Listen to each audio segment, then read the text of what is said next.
One live. There we go. No, we're live right now. We just heard the little maraca snake sound on Rob's phone that came over the microphone, so now we know. Can always tell when we go live. All right, everyone, welcome to another wonderful Wednesday evening. One of the best weeks, one of the best days of the week, and one of the best shows on the internet, Masculine Geek. This is Masculine Geek number 67. We have a special guest, Nikolai, who is a writer, a professional cyclist, and a former citizen of the USSR. So we're going to be talking some Iron Curtain, have a few Iron Curtain discussions and everything that he can bring to the table as far as his experiences in Russia. And it's also, TJ, what day is it? It's May 6th, see? That's right. It's talk like a gangster from Prohibition era, see? You're going to take it like it, see? I just realized my headphones and mic don't work. I'm sitting like an idiot. That's all right. We have our own technical difficulties every now and then. Once during the broadcast, I will freeze up, so I'm just going to let you know. Okay. So that's going to happen. Hopefully, it happens. And TJ will have a train show up at some point. Yes. Yeah, that's true. There'll be a train, and then Rob will get up on numerous occasions to drain the lizard. So, yes. And to pet his cat. And to pet his cat. Yes. Yeah, the cat might make an appearance. Who knows? Yes. So, welcome, Nikolai. It's good to have you. We've been talking back and we've been talking back and forth on Twitter for quite some time. And, we've exchanged a few things, and I'm noticing that you sometimes like what I say, so that's nice. Of course. Someone likes what I say. There you go. Yeah. I had signed up for your newsletter too, and I started to get your writings. Renegade. The one I started, but then it's kind of stopped for now with this COVID-19. Obviously, the cycling season had stopped like everything else. I mean, my newsletter was not necessarily tied to racing per se. I was not going to comment, but it's kind of like I found myself wondering what is going on, what's happening. So writing about cycling was not on my mind, so I just put it on hold for now, which kind of something I like to do, putting things on hold and then come back to them. Oh yeah, let ideas percolate for a while and let them sit, and sometimes you get a fresh perspective when you do come back to them. Absolutely. Yeah. I find is that ideas come to mind, and then if I have desire and time to put them down, I usually have something nice just to say or worthwhile to say. But if you sit down and start writing on purpose, I mean, it works for, I guess, a book, but newsletters, I think they should be more spontaneous, like saying, unless it's something tied to, as I said, some people would comment on racing, for example, so their commentary would be tied to racing, what happened in the race, stuff like that. So I don't do that. So anyway, for now, it's a bit on pause, but I have some ideas. So I'll resume that hopefully soon. Maybe even this week. I don't know. Cool. Maybe we give you some inspiration. Yeah, maybe. Yeah, who knows? Excellent. Who knows? Now, you grew up in Russia. You were born and raised in Russia. What part of Russia are you from? I'm from what's called North Caucasus. It's southern Russia. We have a massive mountain range called Caucasus. This is where the word Caucasian comes from, by the way. Ah, okay. Someone that makes from sense. Caucasus, because people from that area in English call Caucasians. So it's a massive, big mountain range. On one side, you have a Black Sea. This is where Georgia and Armenia are, and Russia, of course. On the other side, it's called North Caucasus. And this is where I think what you would know is like places like Chechnya, where was a big war between Chechnya and Russia back in the 90s. So this whole area is called North Caucasus. So this is where I come from. It's technically southern Russia because it's on the south of Russia.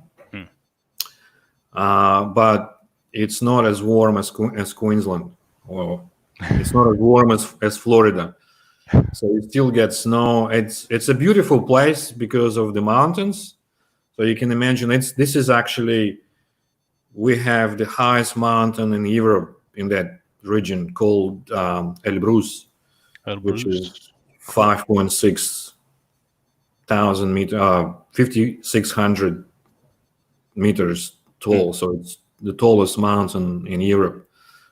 So it's a massive mountains, very beautiful area, kind of underdeveloped in terms of industrial development. So a lot of touristic places, and yeah, so that's where I come from. That's where I was born and raised. Ethnically, it's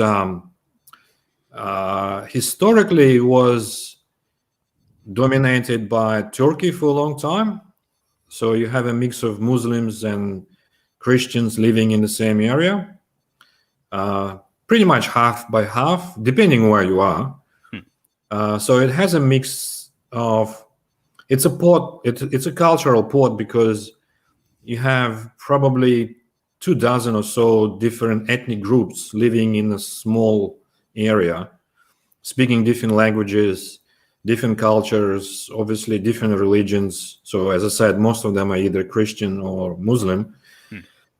But it was annexed by Russia, I think, in 17th century. So it used to be kind of under Turks, used to be a bit independent, but in the 17th century, Russia took it over. So there was a war. So in terms of history, it goes way back to a few hundred years. And those annexation, I guess, and wars never been forgotten by the local population. So there is a bit of tension between sort of Slavic part of the population and that was my next question. Yeah. So in that sense, it's that's why the war was there in the first place.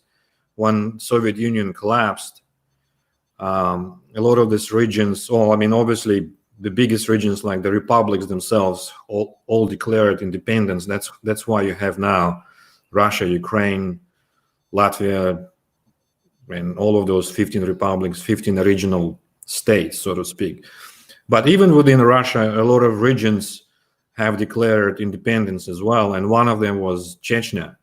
So they have declared independence. And because I guess they had closer ties to the Arab world through religious kind of connections, it became a little out of hand, and it turned into a war, very, very bad, bloody war. Yeah. So that's where basically I come from a place always on edge and always ready to explode. Absolutely. Which it does from time to time.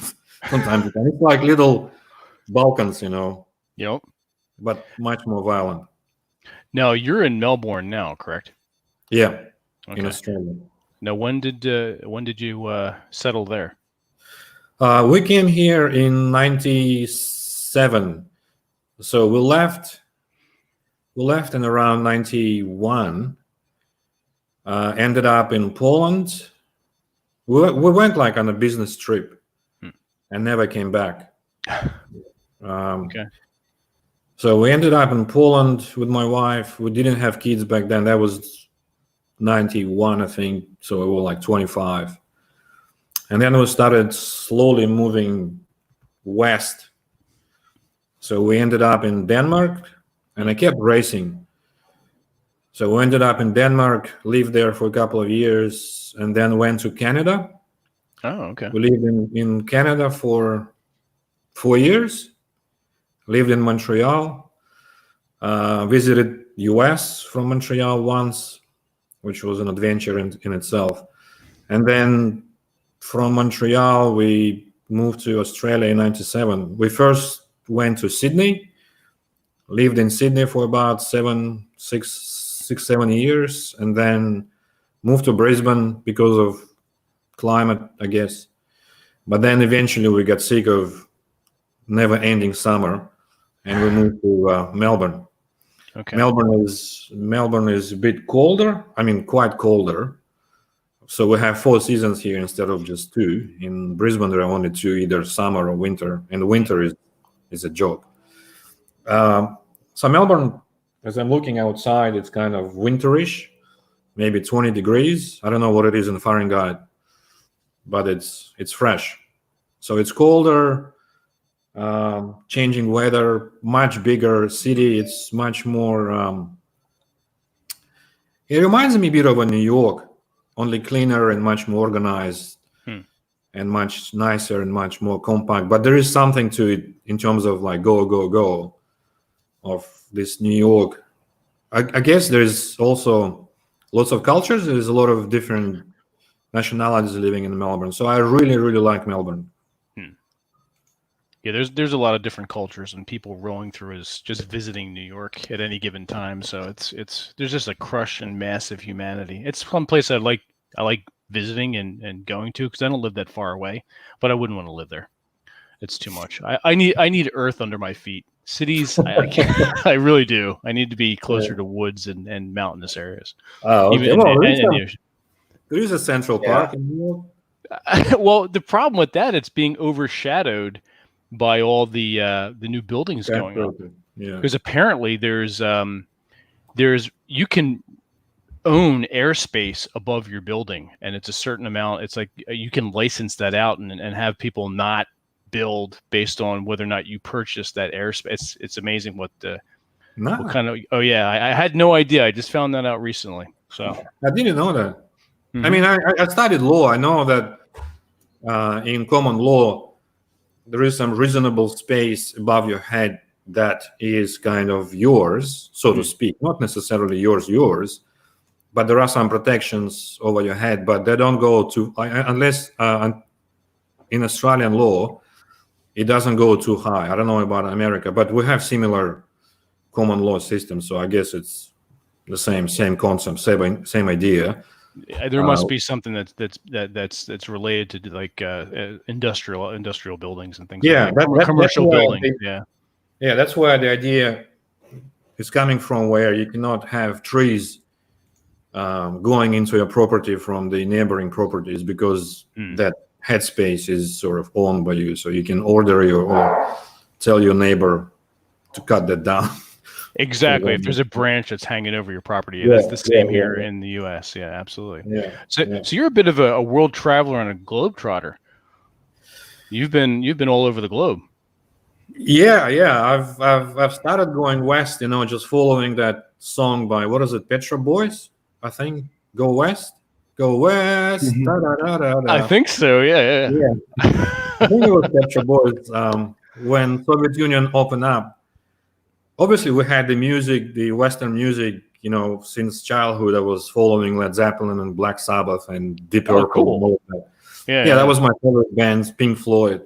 Nice. But then when the Soviet Union opened up a little bit more than it used to by Gorbachev. I don't know if you guys judging by some of you may be about my age, but TJ is probably a bit younger. We're closer in age to you than TJ. Yeah.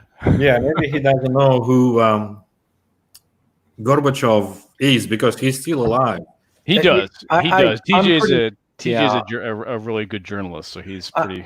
I've studied a lot of 20th century history, so I know Gorbachev was during Reagan's time. He signed the Missile Pact with Reagan, and then there was Yeltsin after him. Yeah, who was always drunk. Good thing or bad? It was Russia, so. Yeah. So finishing my thought, when Gorbachev, he did that with Reagan, but his main, claim to fame is that he destroyed the Soviet Union. I mean, he not so much destroyed it, but he put a final nail in the coffin. It was going down anyway. It was dying, but he tried to resurrect it. He tried to, according to him anyway, what was in his head, nobody knows.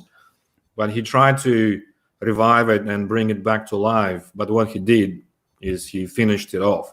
So when he opened up the country a little bit, and he called this process perestroika, which literally means restructuring, we had an influx of your garbage music we had Oh, we. Rock Yeah. and roll. It's just about now. Just about now, you have to say sorry. Mhm. But we had plenty of garbage anyway coming in.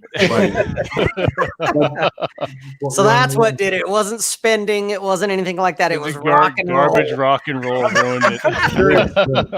Nikolai, So what I'm trying to say is that's why I know the song like "Go West" by Pet Shop Boys is because It's our the Pet fault. Shop Boys appeared on the scene Yes. and started singing "Go West," and that's what I did. We started going west with my wife, And you kept and kind of going. never stopped. So we kept going and going, west, and then ended up in Australia. So we almost completed going around the globe. Yeah. So we've seen a few things around. Yeah, that's Absolutely. I do have to ask this question because I've been holding on to it for a while ever since Ben said you're going to be on.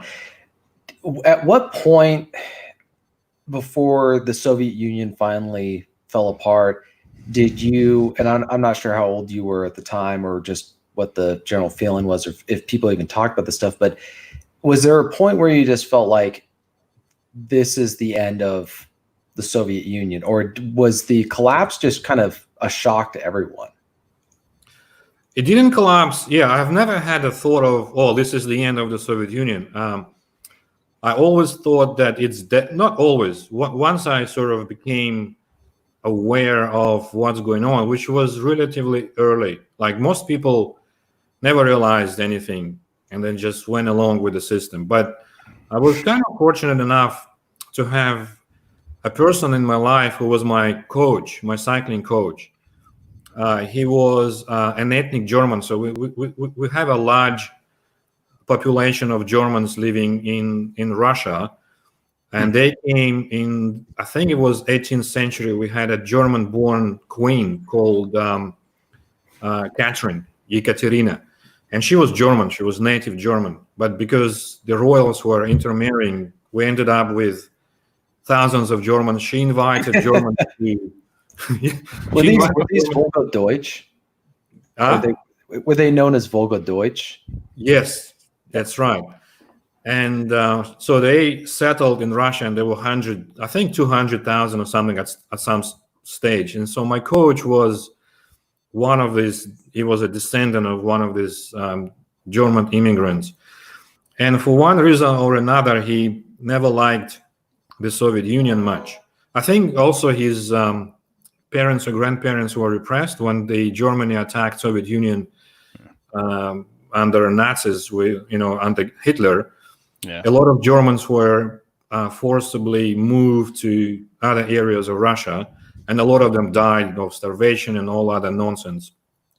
So I was fortunate enough to meet this guy, and he influenced my thinking in many different ways. And one of them was, I think he infused in me an understanding of what's going on around, what kind of shithole we live in, and what's happening. And also because he raised himself, he had a chance to visit Western country, Italy, once. I mean, he didn't visit too many countries, just Italy, I think Poland as well. And he saw with his eyes the difference. And from early days, I was kind of exposed to this thinking and his views.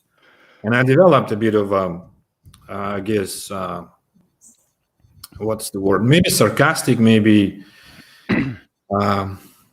So anyway, I started to think of where I lived early on and how the whole thing is just not going anywhere.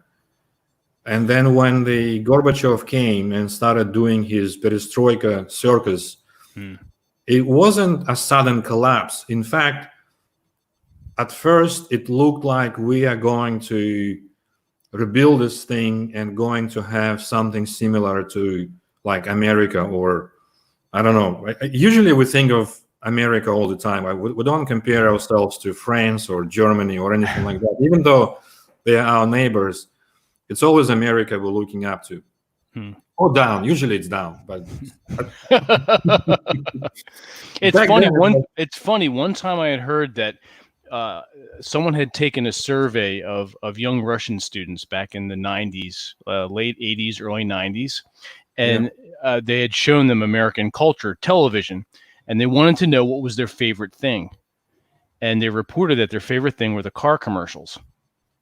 Like, what? They involved like little stories in the car commercials, and that they couldn't believe that Americans had the option to choose all these cars. Yeah, I totally believe it. I would not be surprised. I mean, yeah, I would if I saw something like that. And I will come back to it, but I want to answer TJ question. I mean, by the way, I tend to give very long answers to very simple questions. Nope. I'm always free, so I. Yeah, Nikolai, TJ's got you beat. You're doing. Yeah, you're good. Keep Which going. is why I think I like to write, is that, you know, I can go at myself and just go as long as I want to sort of express an idea or something like that. Anyway, it was not like you could not say, well, on 25th of June, Soviet Union collapsed, even though there is a date when Yeltsin and his buddies sign up an agreement to formally end the Soviet Union. There is a date. I think actually it is in June of 1991 or something like that. That's when they arrested Gorbachev and all of that nonsense. But it was a process. It was step after step, stage after stage. And then at some point, we saw that the whole thing is just going down, and very rapidly. And I think one of the signs of rapid destruction was the falling of Russian ruble. You know, when I was racing, if you read my book, which I can't even call a book because it's not finished, I have a couple of places where I try to describe the economy of racing behind the Iron Curtain, where we made money not from sponsorship deals, which is what modern professional cyclists makes. You know, they have contracts with a team, and team gets paid by sponsors. That's how they make money. We didn't have any contract with anybody's, but we still made money through other means, you know, and these means were selling some merchandise that we could buy really cheaply in Soviet Union. But when you go abroad, say Germany or France or United States, you can sell this stuff with an enormous profit, because like cycling equipment, like tires that were made in Soviet Union, they were crappy, they were not great quality, they were okay. But what we could pay in Soviet Union, say $1 a piece, which was exactly the price, 4 rubles at the time was $1. So if I wanted to buy $1, US dollar, I would pay 4 rubles. So you could buy a tire for $1 for 4 rubles, but you can sell it in Italy or France or whatever for $20, $25. So it was an enormous deal, you know, if you could make it. So you bring 20, 30, 50 tires like that with you, and you sell it to racers, because for them it's a good deal, because to buy an Italian made tire, they would pay 50, 60, 70, 80 bucks. And here we are selling Soviet made. Yeah, they're not great, but they are great, not okay for training, for instance, even racing. I mean, we raced on them, they were fine, but they are paying 20, 25 instead of 80, 85. So of course they will buy it. But then you bring it back, and now you can sell those dollars back to the market for 4 rubles. So you're making 20, 25 times what you have invested.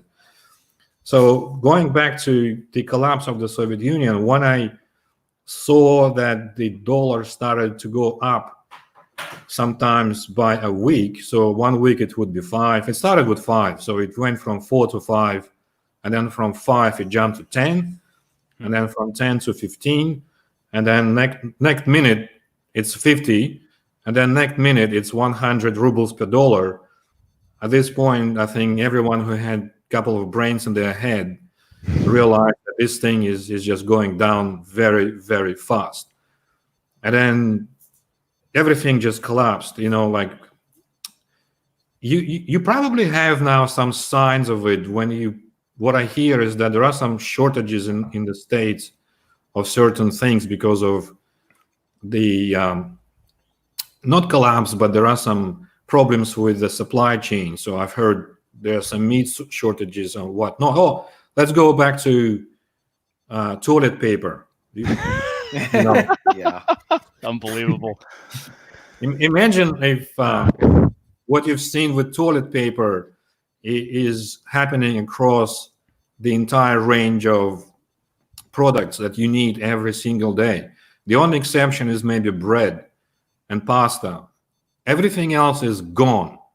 And it appears sometimes, and then you have to spend 1, 2, 3 hours in the queue to get your hands on things. And today you paid $10 for a kilo of something, and tomorrow you have to pay 50. So it's not doing whatever is happening is not good.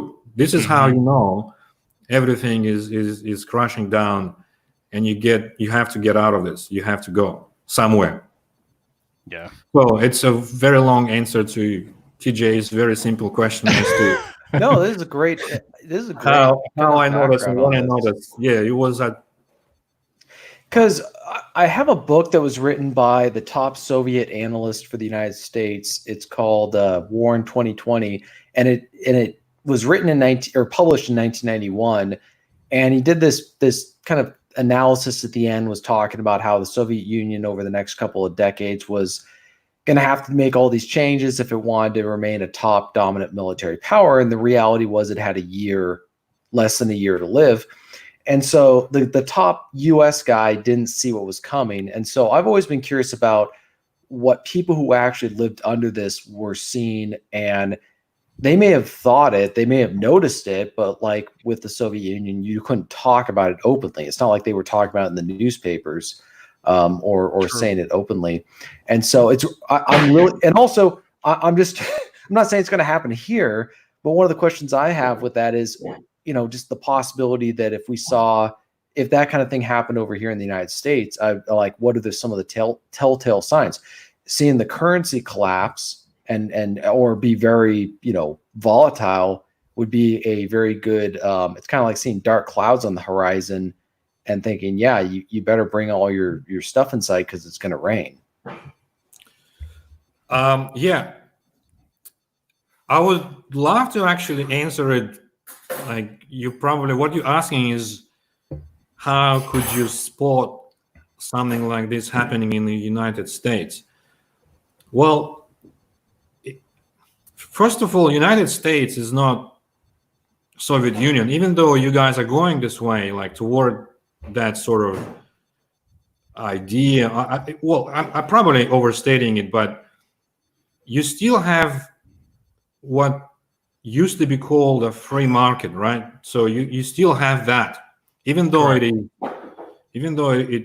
is just destroyed or hurt by government's intrusion into it and regulations and whatnot. Yeah. You still have the structure. It's still you still operate in the supply demand sort of framework, even though again it is corrupted and it is distorted and whatnot by borrowing. The government borrows money. Like I've seen this morning, you're now sitting at $7 trillion budget. And it went in weeks from I think 4 or 5. I mean, we actually imagine we're talking about 4 or 5, but these are trillions of dollars. These are not thousands of dollars. We're going like it was 4 or 5 astronomical amount of money. A mathematician was once asked, "How much is a trillion?" And he just responded, "A lot." Yeah. I think people have done some visual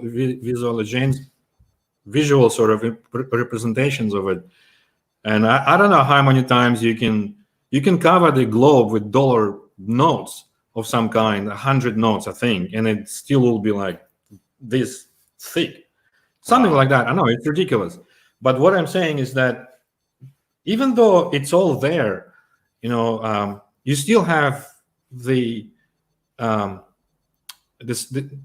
supply demand structure is still there. So in Soviet Union, it was not there at all. it was all regulated by the state. Everything. I mean, the black market, the funny thing is that we still had the black market where it was a pure free market. It was purest form of free market is the Soviet black market, because it was not regulated by anybody. Of course, it was regulated by fear that if you get caught doing this sort of stuff, you go to jail. Because imagine a country where what was called in Soviet Union speculation, which is the driving force of the free markets. Speculation is buy low, sell high. That's the point, of speculation. In Soviet Union, it was punishable it was a criminal offense to speculate. If you buy something for 1 ruble and sell it for 2, that was a criminal offense. Nevertheless, it's probably unbelievable, but that's how it was. If I was caught selling stuff for more expensive than I bought it, it was a criminal offense. I would have been put in jail. But the black market still existed because you can't really control a 300 million population with, police. Even though you try with however you can, you can't really control that. So you have the black market, which was a purest form of free market.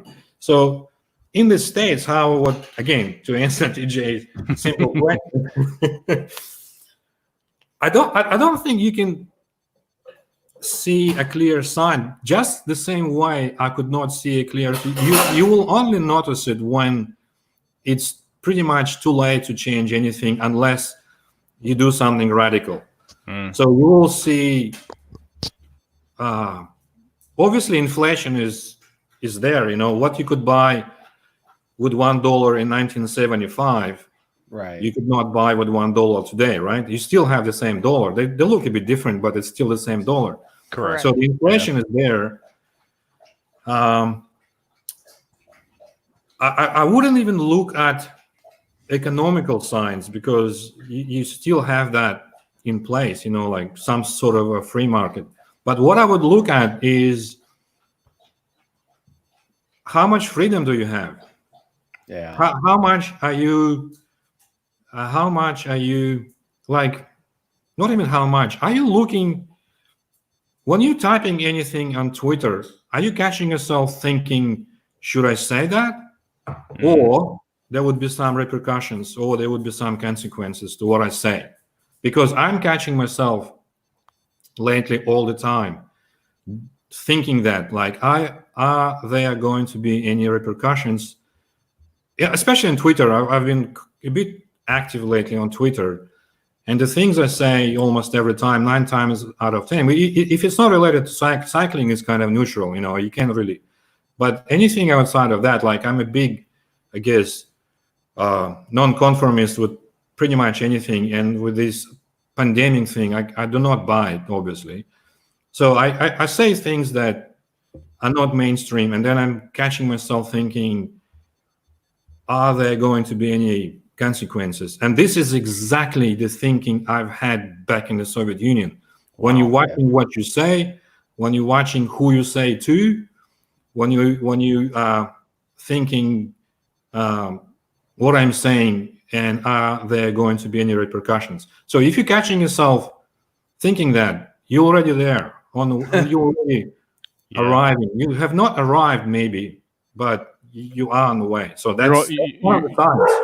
That's one of the signs. When you start getting arrested for what we used to call in Soviet Union inakomyslie, which means different thinking, deviation.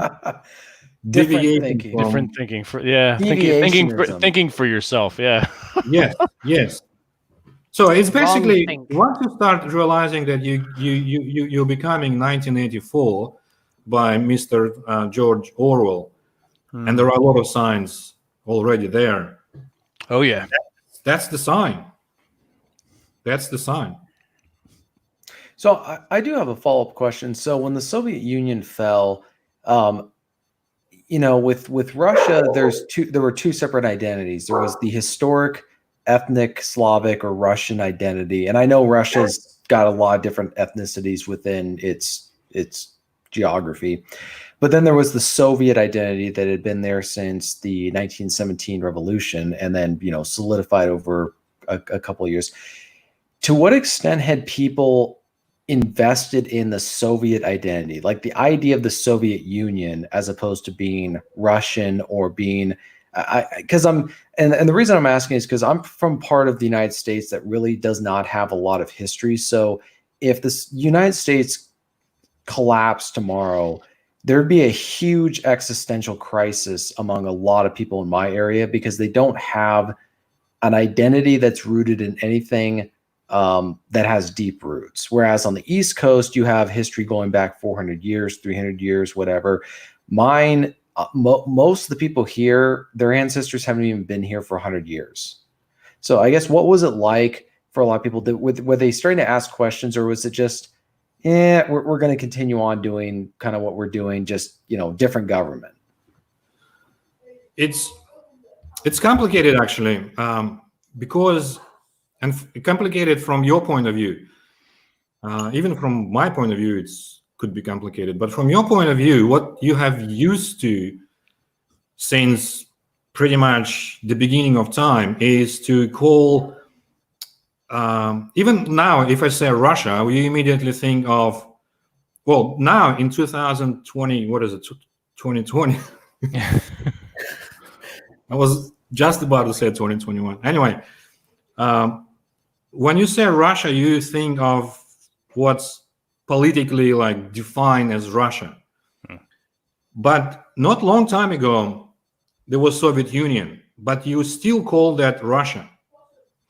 You would not differentiate between, and in Soviet Union, as you probably know, there were 15, like in United States has 15 states.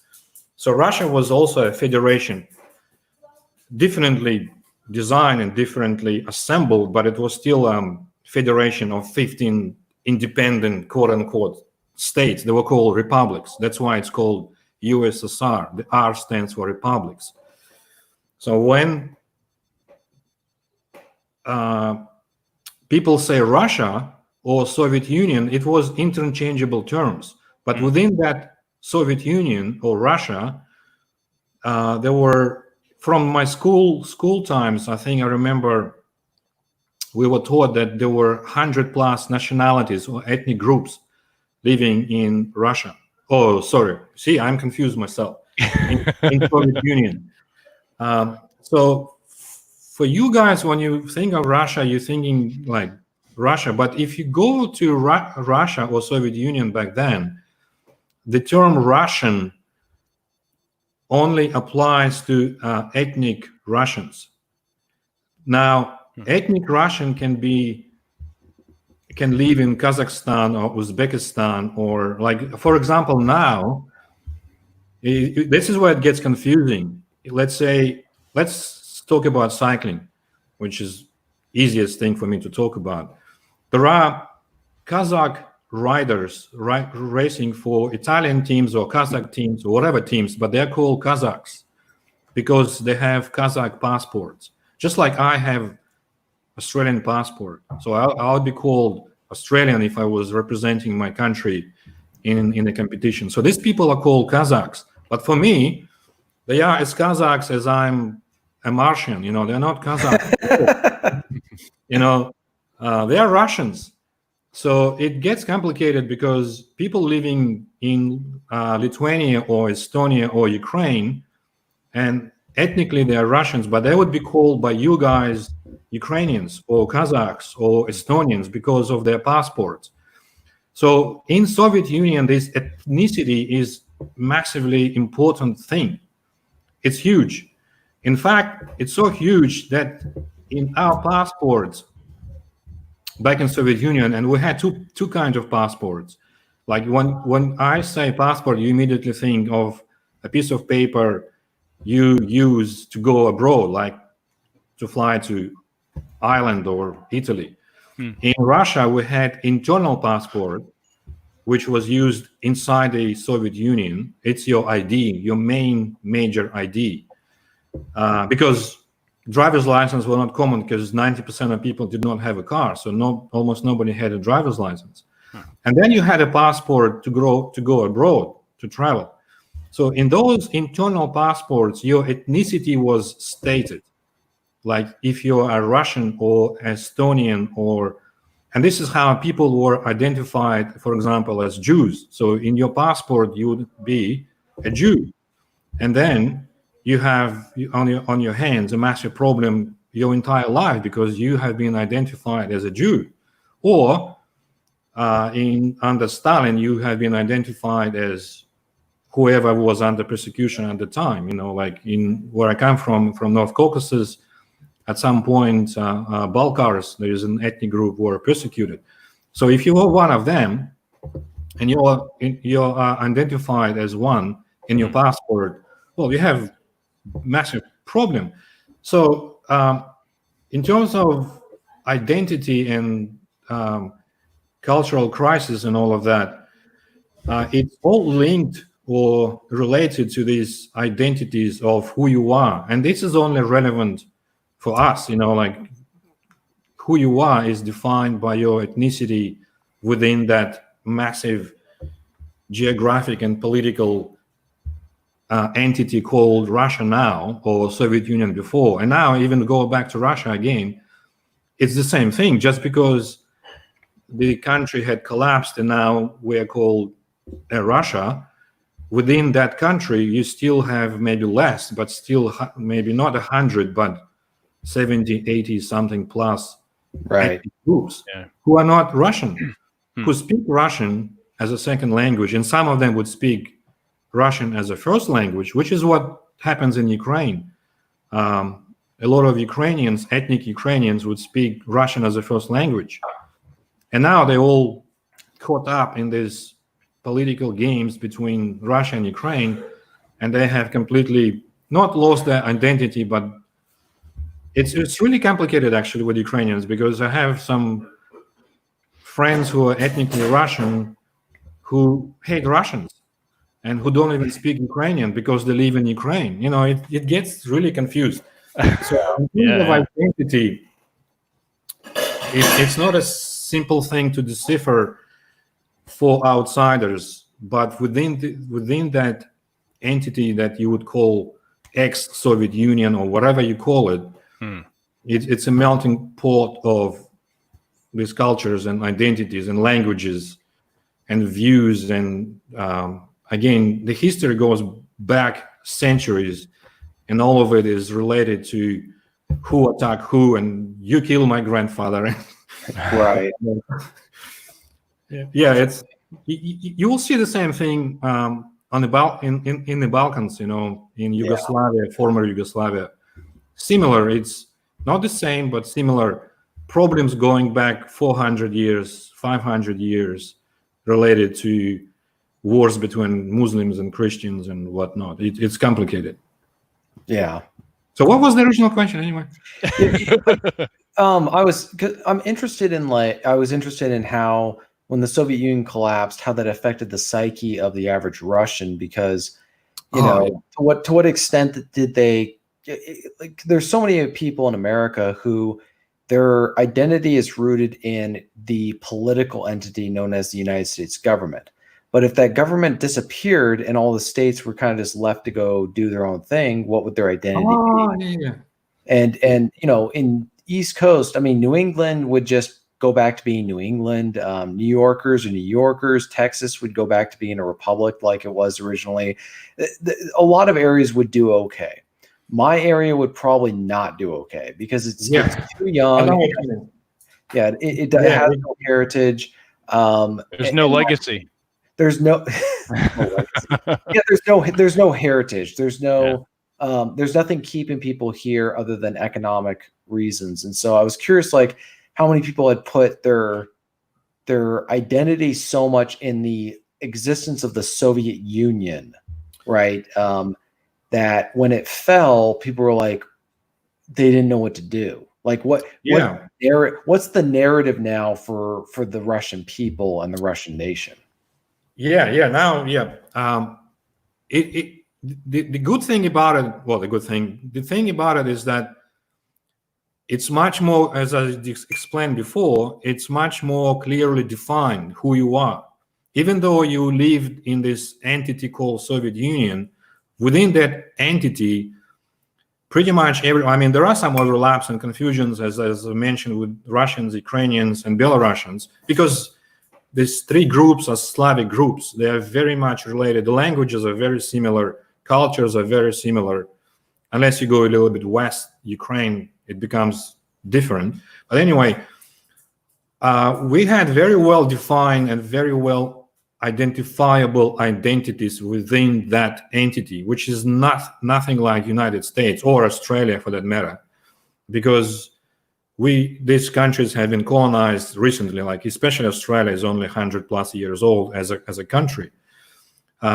So when the Soviet Union collapsed, and it collapsed according to the borders that were defined before it collapsed, even though, again, funny thing is that with borders is that the borders were drawn up artificially by, I don't know how and who and what kind of guidance they had to draw those borders. But when they had agreed to avoid war, obviously, to stay where they are in terms of borders, what happened is that, for example, Kazakhstan, which was never a country to start with, ended up with a massive Russian population living on their territory, and which was traditionally Russian land anyway, like Siberia. So now they have not exactly, I wouldn't describe it as a problem, but it is a problem in the sense that you now have Russian-speaking people living in a country that is not necessarily friendly to these people because of language and culture and religion and all of that. So you have some kind of problem. And I know if you are in Uzbekistan or especially Turkmenistan, that's actually a really, really big problem for you if you're Russian. But what happened is that once they have collapsed and once they have divided the country into 15 different states, the people within the states could easily identify themselves within the states who they are. And what happened to Russians is that those who could leave, I guess, they left and went back to, not back to, but they went to Russia. Those who could not leave, and this is particularly, I guess, relevant to the Baltic states like Estonia, Lithuania, and Latvia, people maybe not even necessarily wanted to leave because I think the standard of living was a bit higher than in the rest of the Soviet Union. But especially at the beginning, there were massive problems with people living in these areas because, again, huge language differences. Like I can easily understand Ukrainian, Ukrainians obviously understand Russian, I can understand easily Belarusian language. But when it comes to Lithuanian or Estonian language, they're nothing like Russian. They are completely different. I mean, even though Lithuanian is related to Russian, but they are completely different languages. So people all of a sudden found themselves living in a country where their language is not even recognized officially, even though 50% or 40% of the population are Russian-speaking population. Some of them, or most of them, are with a Russian language as a first language. So they had problems. I don't know if they solved it. I mean, I guess they did.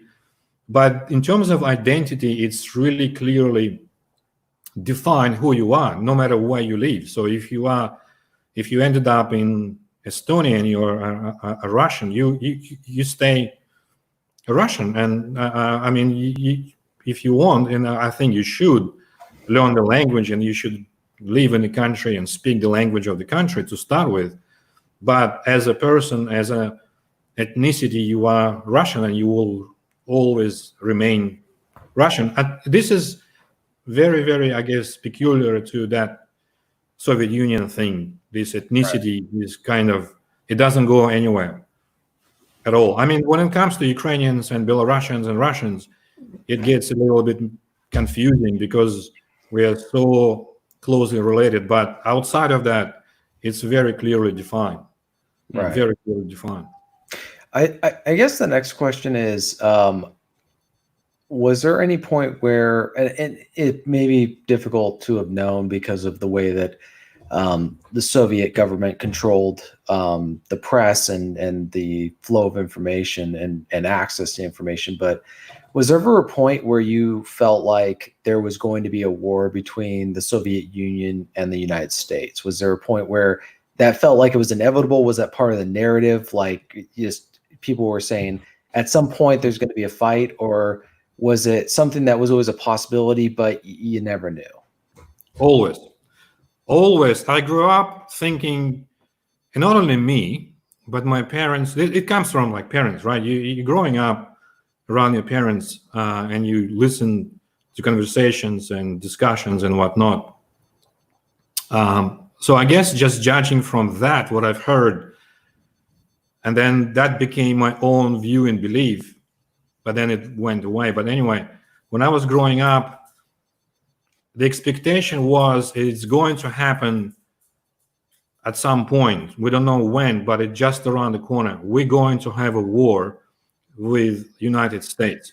I'm curious, very quick, let me interject, because something that TJ and I and Rob kind of sort of joke about, but were you told by your teachers that if there was going to be some kind of attack or whatever, that the best thing you can do is pretty much bend over and get under your desk?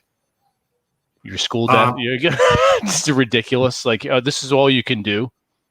No, there was...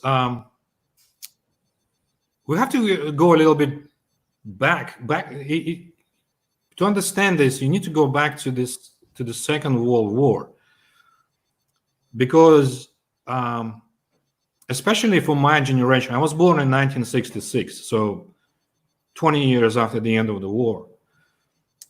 And growing up in Soviet Union, like I remember clearly the 30th anniversary of this end of the Second World War. So it was 1975. I was 9. I clearly remember the military parade, and like this day, which is the 9th of May, which is 2 days away, by the way, is one of the biggest celebrations, one of the biggest holidays in Russia still. And it was in Soviet Union, one of the biggest holidays. So we had like New Year's Eve was the biggest. And then there was 9th of May, the Victory Day. And there was the 1st of May, the Labor Day, so to speak, and a couple of others. But we grew up, my generation grew up with the idea that we have won the biggest war, the most important war of them all in the history of humanity. And we won it pretty much by ourselves. I mean, we knew about alliance, like we knew that United States was our ally and UK was our ally. But we won it ourselves, because the Americans only entered the war when it was pretty much done, like it was clear what was happening in the war. So the United States entered the war in 1943, and you call it, I think, a D-Day. But the idea was that we have lost, I mean, the official numbers were 20 million, right? And then they started to grow up after the perestroika. So the official numbers, nobody knows. I think it's like 30 million or something like that. So we grew up with a belief that we have won the biggest, we have saved the world from Nazism, and we have sacrificed 20 million of our men and women, primarily men. We have been, like, our country had been destroyed. And now, and by the way, the prevailing view among probably 90% or more of men, and I'm talking about men, nothing to do with women, but the war and death was a subject of conversation between men primarily. Women would get bored and just walk away. So when the wars were discussed, it was primarily between men. Shock. And the prevailing idea was that we should have kept going. Like when we reached Berlin, we should have kept going west. Obviously, on the other side of Berlin was the Americans and the British. Everybody knew that. But the prevailing view among the population, not the generals, or, I mean, I'm talking now 70s and 80s. The prevailing view was we should have kept going, because now in 1982, 1985, we have a problem on our hands. We have an enemy, which is United States. We have a hostile Western Europe, which is infested with weapons and rockets pointing at us. So we should have kept going. And of course, nobody was asking questions like, going how? You would have to go against your allies, like going how exactly?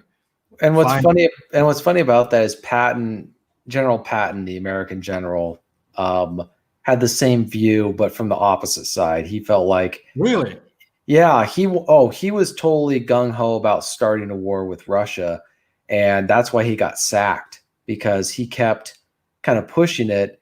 And I don't know what the film version shows it where like he's just ready to like do a false flag operation to get a war started.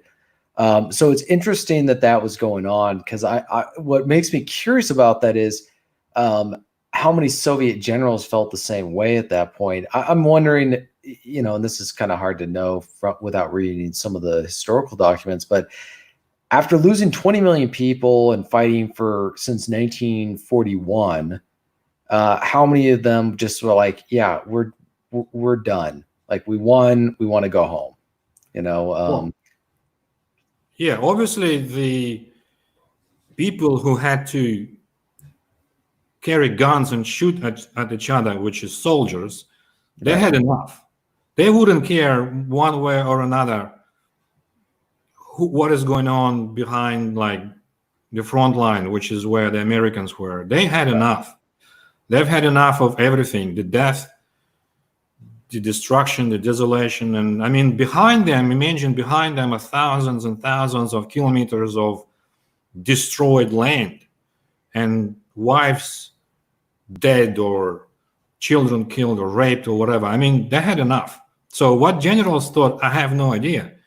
But what I can only tell you is what we thought and what we consumed or received from our fathers and grandfathers. Like, I lost my grandfather he just disappeared. We don't know what happened to him, in Germany somewhere.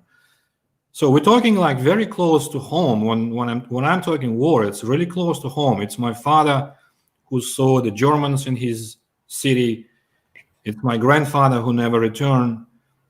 The prevailing view was we should have kept going, because we now have a problem on our hands in terms of Western Europe. So the idea was, if we had kept going, we would have what back then was Eastern Bloc alliance, like Poland, GDR, and all of that. We would have had the entire Europe under us, and it would have been a lot easier to deal with Americans. Now, going back, that's basically the mindset. Now, going back to your question about the war, I was growing up with the idea, believing that it's going to happen inevitably sooner or later. And at some point it would have been like, oh, it's around the corner. And then it would be, oh, maybe not. But we were taught or told, or but this is in the air, like when you're growing up, and I'm pretty sure you can relate to that. There are things in the air discussed, you hear in conversations, obviously a lot of it coming from mass media, which is, for us, was only a couple of newspapers and two TV channels, that's it. So the war with America was happening, and that's why we basically had to have the capable army and the capable weapons, and we were told that we have the best weapons, we have the best army. And when it happens, as you said, what are you going to do? Like, hide? No. You're talking to people who have been attacked many times and who are used to death and wars. And so the idea when I was growing up, we were not going to hide. We were going to either die fighting or or get smashed by whatever happens. So we pretty much, the outlook was it's going to end pretty soon. And it was discussed in a jokingly way, like it's a joke. We're going to burn in nuclear fire. But yeah, it was around the corner. We were thinking that we're going to have a war with the United States sooner or later. Interesting. That's really interesting. Because I'm just curious, like, people like myself who studied our history, the United States history, we can see what the perspective was of my parents' generation. But I'm really fascinated with what people who grew up on the Soviet Union were seeing on their side. And I mean, I've read a little bit of the stuff where,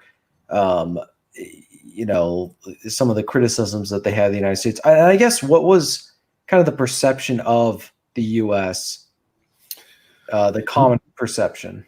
Yeah, that's why it gets really, really interesting is because you're expecting to be attacked by the Americans. On the other hand, or at the same time, you almost worship America. It's not the same anymore, by the way.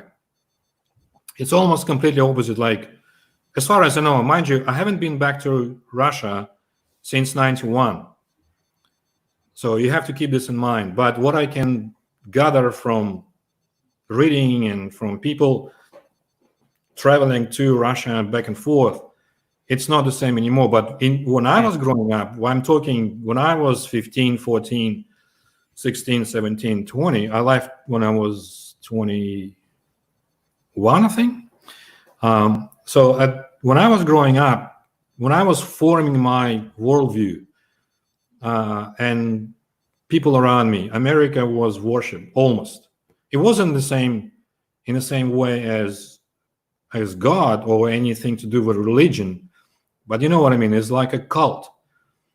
Anything that comes from America is good, great, and superior. So you're talking, jeans and. I was about to say the jeans.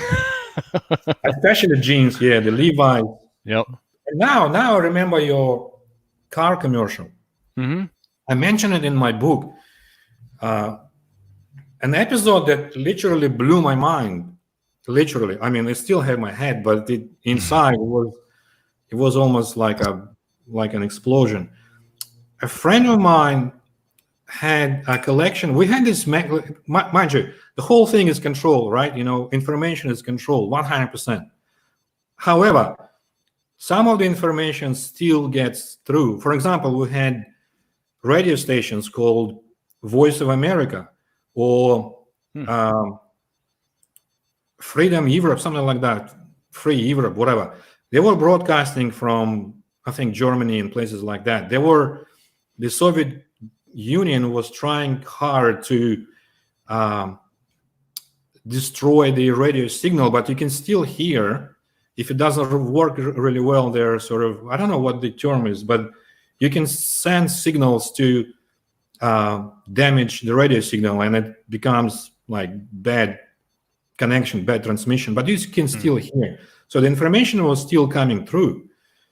So we didn't really know exactly what the United States was, like how life was in the United States. But the Soviet government made this little deal. I don't know how it happened because it's really strange.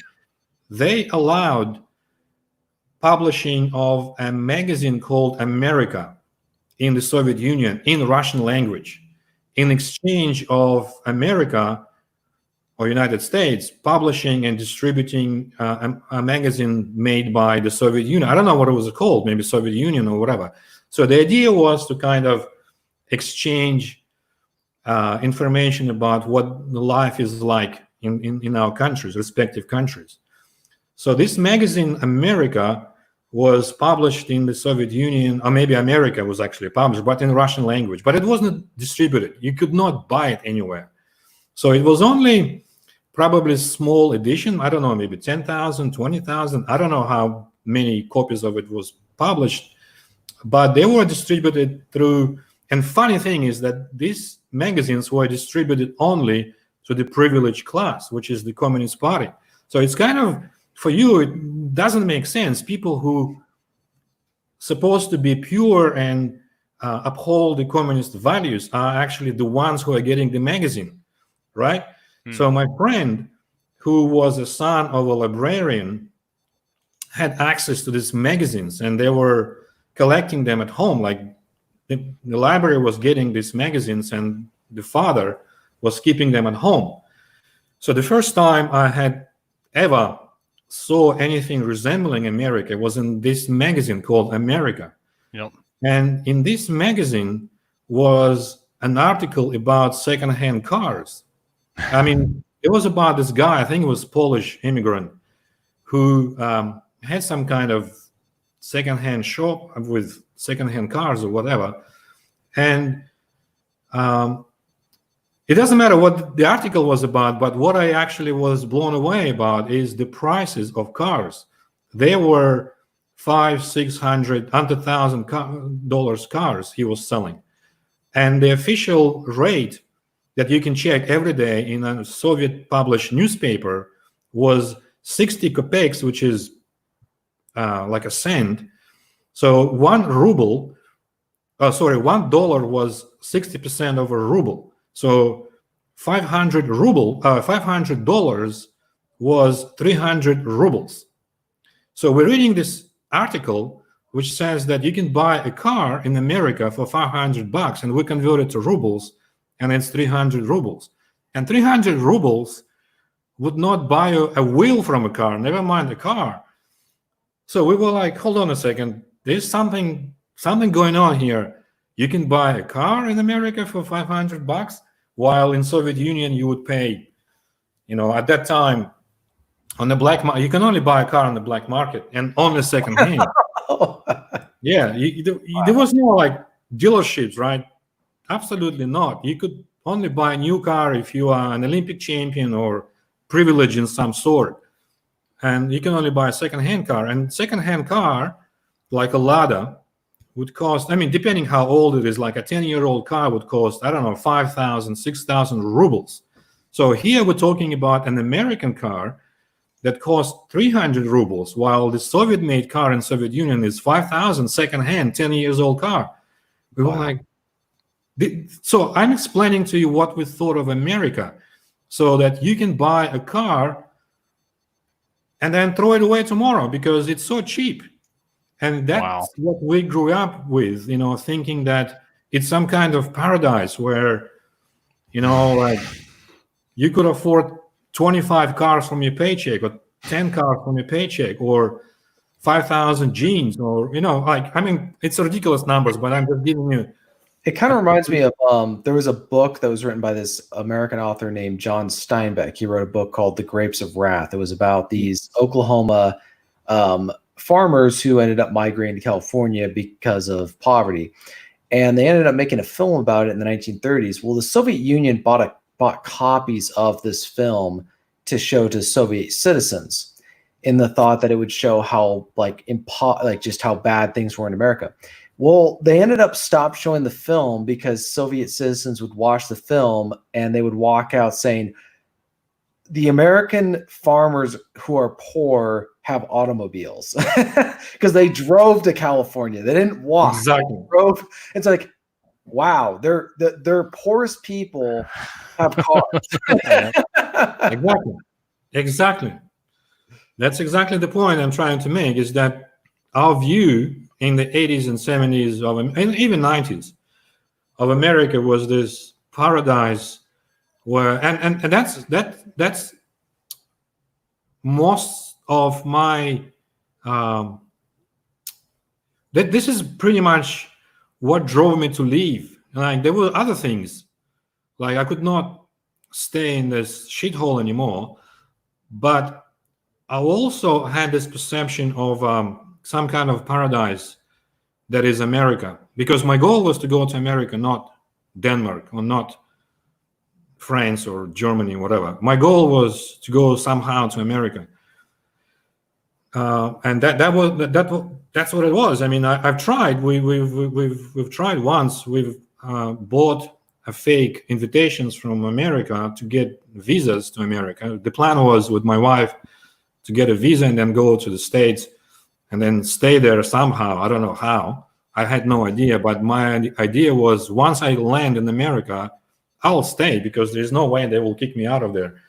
I'll do anything. But we were rejected on the interview. We went to the interview to U.S. Embassy. Oh, no shit. And they had rejected us because I think the guy had figured out that the invitation was fake. Oh, so it didn't go ahead.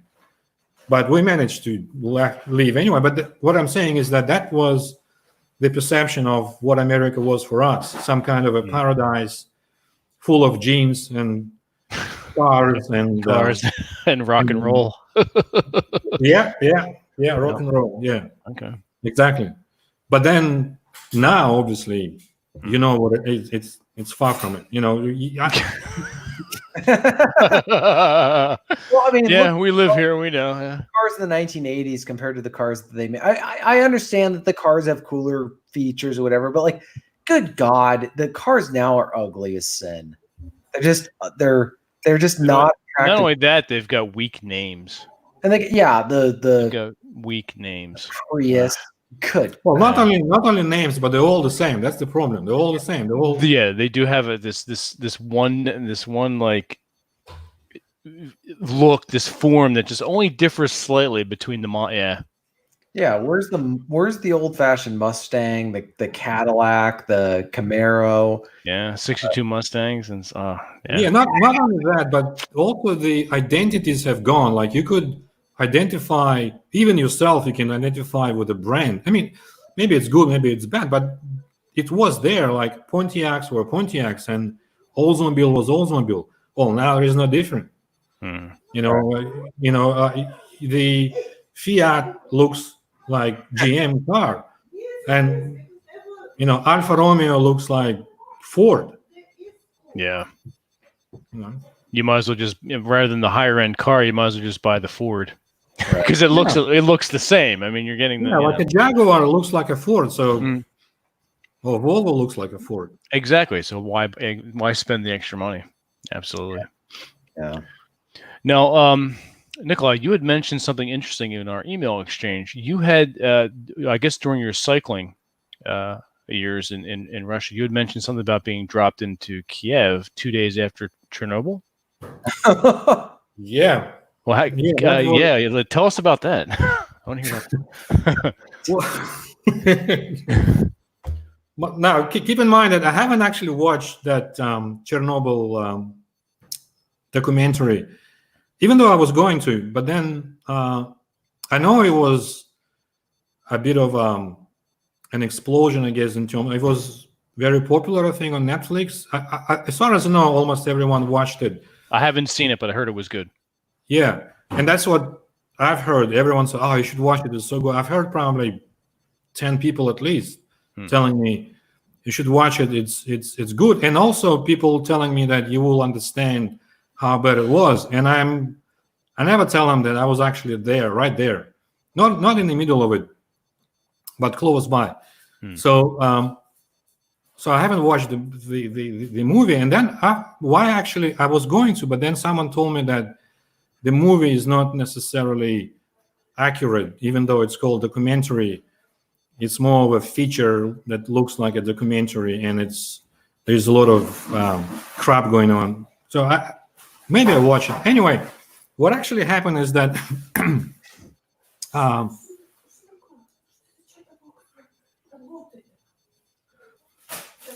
what happened was that we landed in Kiev. I think the Chernobyl blew up on the 26th of April, which is it was just past. And we landed from a race, I think next day or day after.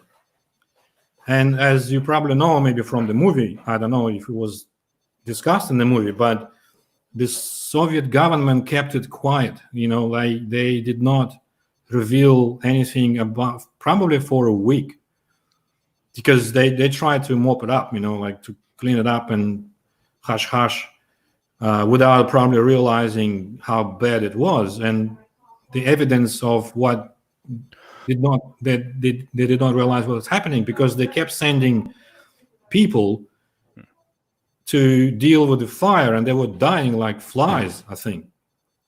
So it was kept under the carpet. So we're landing in Kiev a day or two after, because Kiev in 1986 was about to host a peace race.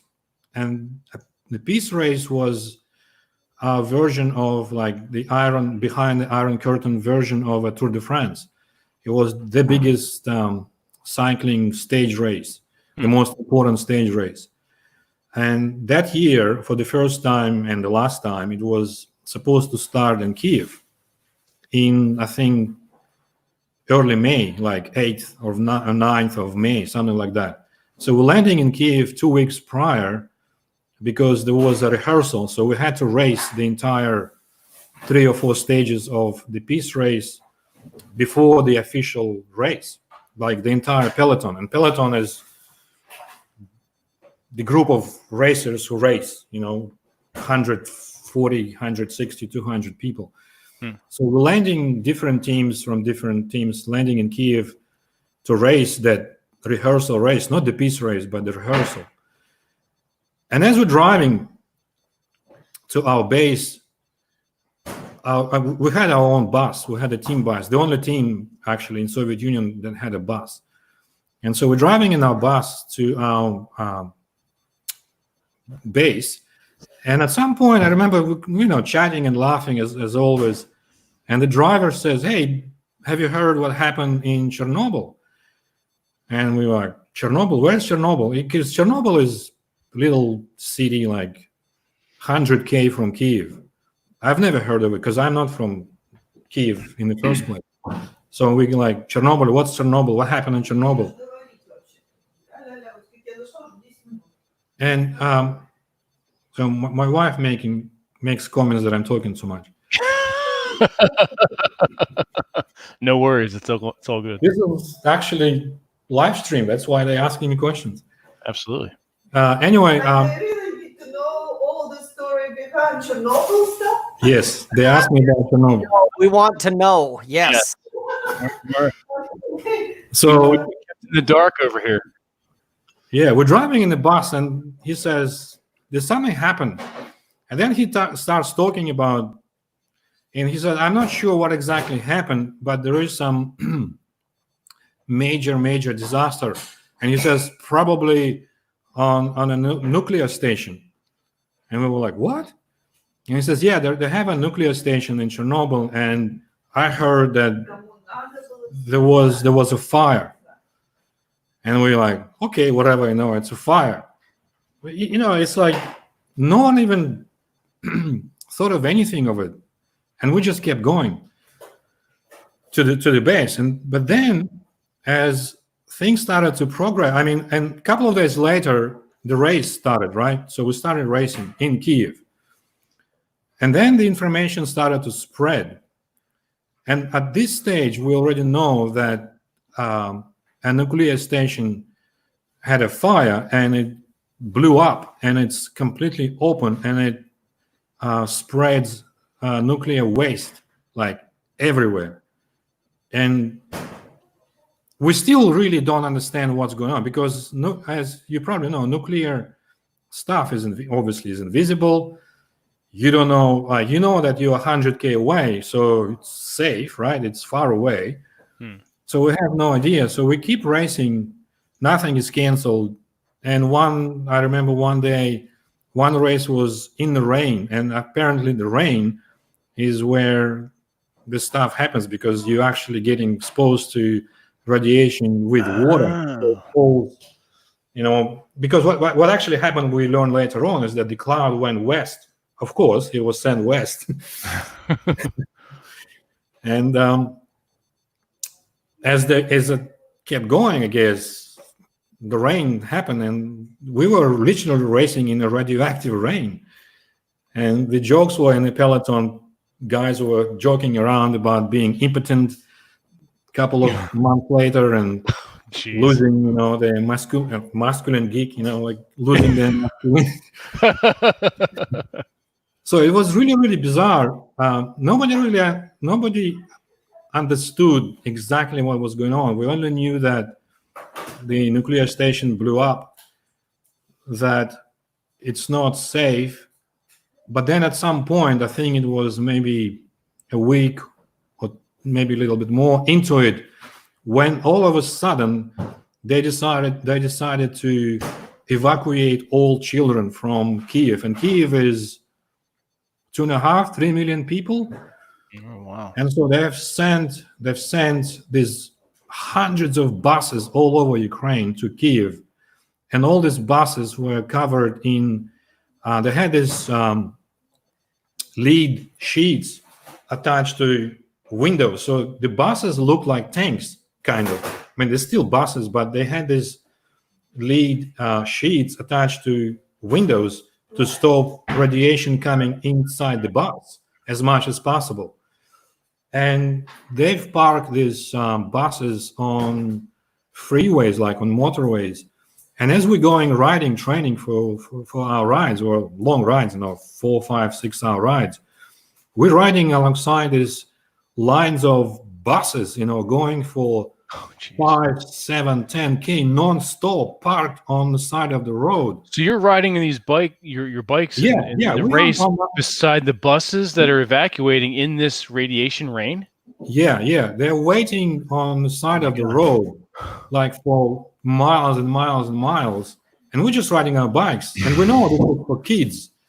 And at this point, I think we have realized that this is not a joke. They're going to evacuate millions of kids in one go on these buses, and we don't even know where. Like most parents, some did, but some didn't even know where. Like they would be sending them somewhere.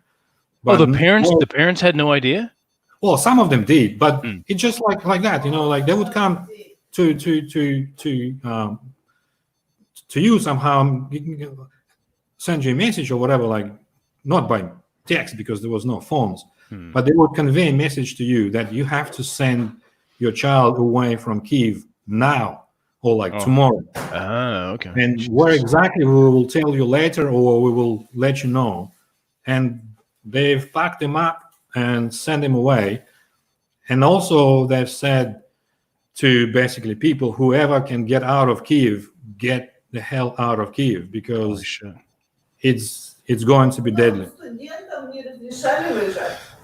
Yes, some had to stay, like students. I mean, it was really weird because they had to leave some people in because they didn't want to create, I guess, an image of disaster. But they knew that the kids are the most that going to be suffering the most from the exposure because they're kids. So they send them away. But the adults, like I said, not officially, but it was, if you can get out of here, get the hell out of here. But if you're a student, if you have to work, you stay. You're not going anywhere. So people came up with, I remember the common view was that you have to drink a lot of red wine to protect yourself from exposure. Exactly. So I'm safe. There was this insane amount of drinking going on, and of course, wine, is only a pretext to start drinking heavier stuff. So then later on, people started dying. That's the thing that I've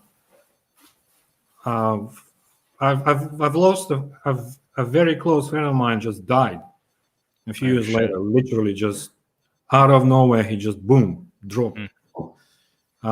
Something to do with blood. My coach had died, so that's really close people to me. So I don't think I got any consequences, but I think it affected different people differently, and we still don't know, I guess, what exactly the effect of that exposure was, because it killed some, it didn't do anything to obviously a lot of people died right there fighting the fire because they were dying within hours because it's deadly, while others have died later from exposure, while still others who have been like in Kiev or further away, they've developed diseases that they wouldn't have had them otherwise. It's like this virus, it you can have it, but nothing will happen to you until years later. Yeah. Yeah, or it can develop into something else and you die. So, but it was really, really bizarre and weird time, living in this nuclear bubble, I guess. Yeah, so they essentially evacuated the entire city and just left it. The kids and whoever could get out, they left. But they would not evacuate, actually. They only evacuated Chernobyl and the city where the workers lived, which is Pripyat, because it was right there. Gotcha. And I think they've created this 30-kilometer radius, which is still the zone where they evacuated all people from. But outside of that, no. Okay. They didn't, the advice was not official. Again, it was just among the people, get the hell out of here. But if you can, you stay. Yeah. And like you said, you just finished the race, right? Yeah, we came to race, and we raced the entire this rehearsal race, and then the peace race started as scheduled, except every single Western team, as soon as they landed in Kiev, they didn't leave the airport. They refused to race, and then they waited for. What basically happened is that they gave him a chartered plane, one or two, and they shipped him away from Soviet Union. Only the Eastern Bloc countries, Poland, GDR, Hungary, stayed because they didn't have a choice. They made them race. Gotcha. So they went on to race the peace race stages in Kiev. There was I think 4 stages, and then they moved to GDR or whatever, Poland. Wow. Crazy stuff.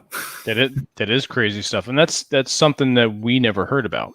We had no idea. That was not something that was broadcast. I mean, no. Rob, TJ, you didn't hear anything about that, did you? No. Not a word. Didn't hear a word about any of that. No. Well, it's okay now. You can relax. Well, we've got our wine. We're safe. Oh yeah, you're safe. You're safe. Oh. We got our wine and our DVDs. That's right. Yep. So tell us about your book, Nikolai. You were mentioning that you've stepped back for a little bit and you're letting things percolate. How close are you to finishing that? The book, I in a way, in terms of the story, I'm not far away from finishing. But again, I put the brakes on it because there are some things, that I didn't know that before I started writing the memoir. The problem with writing a memoir is that you have to tell it as it is. That's the purpose. That's the memoir, right? It's not a novel. Now the problem with that is that you can either, which happens, you can make up stuff, or you can soften up stuff. You can make things not the way they were actually in reality. And I didn't want to do that. I wanted to tell my story as it was. Obviously, another problem with memoir is that by definition, you don't remember exactly what happened. Not in terms of events, but in terms of dialogues, for instance. And the thing with my memoir is that what I hear, I've had a lot of feedback from people sending me emails and messages and whatnot. And pretty much everyone loves reading it. And I think one reason they like reading it is because it's written like a novel. And it's written like a novel, even though it's not a novel, it's a memoir. It's written like a novel because of the dialogues. They are written like sort of like a novel. So that's what I thought it was originally. And so I do it on purpose and deliberately trying to make it read like a novel. But the problem with that is that, and it's not only my problem, it's everyone else's problem, is that you cannot recreate a dialogue that happened 30 years ago. There's absolutely no way you can remember who said what exactly. You only remember the event, you know the outcome, but how that happened in terms of dialogue, there's no way of remembering. So you have to kind of creatively recreate that. Yeah. So I'm glad that I'm sort of telling you this, and people, if they want to read my book, they will keep this in mind. I mean, I hope they will forget it, because they still need to read the book and read it as a novel. But the mechanics behind it is exactly like that, and this is true for every writer of a memoir. You cannot do otherwise. So that's one. The second one is that you are facing, or you have to deal with events that you don't want to talk about. So for different reasons, some of them are just not interesting or not related to the story, which is fine, which is normal. Some of them are related to the story. Now you can do two things. You can simply ignore them, pretend it didn't happen. And the little danger in it is that someone who was a witness to this event say, why didn't you mention this? Why you jumped from A to B without mentioning what happened in between? And that's, again, it's a problem, but, who cares? And then there is a major problem is there are some events that are kind of key to the story, or maybe not key, but they would add to the story, which is what actually I need to write about. These events are relevant and are interesting, but I don't know how they will, I should say, I don't know if they will backfire. In other words, I'm not sure what the consequences will be, or even if there will be any consequences. So I have to make, at some point in the near future, as soon as possible, I think, I have to decide if I want to talk about them or not. And if not, I need to finish the book somehow and just ignore it, those events that took place. Like right now, I think there are 15 chapters on my website, and it stops, the story stops, or the story ends right before I left the Soviet Union. So previous to that, it's all about how am I trying to leave, what's going on in my mind, in a way, and the events that are happening around me. But my goal from day one in the book, not from day one in my life, the memoir is only sort of like a snapshot of period of your life or some time of your life. It's not the entire life. Otherwise, it would be an autobiography. So memoir is only like a picture of some years, and you can actually, I think, choose which years you want to talk about. But anyway, the story kind of stops or ends at this stage right before I left. So either I need to finish it somewhere there and just be done, and that would be a kind of unfinished book, even I think for some readers, but definitely for me. Or I need to keep going and tell the entire story, how I left, how exactly I left, what happened, and how I ended up in Canada, and then maybe going all the way to Australia, and how I ended up in Australia, and probably end somewhere there. Maybe heading. Not to give you more work, but I would like to hear all that. So So keep going. So for me, I need to decide, and that is sort of ongoing thing in my head. I'm pretty much have to decide, and whether or not there will be. So there's a couple of things that happen that I don't know what the consequences. I mean, not talking about like a murder, like I don't have a dead body hidden somewhere. But there are some things that I don't know what the consequences will be. And again, it's not like a criminal, anything like that. But it has to do with stuff that either I talk about it and continue with the story, or just leave. I mean, the funny thing is, it's not secret. Some people know about it, but it's just between us. So do I go ahead? And for example, to give you an example, in the book, I have an episode where I talk about going with my friend to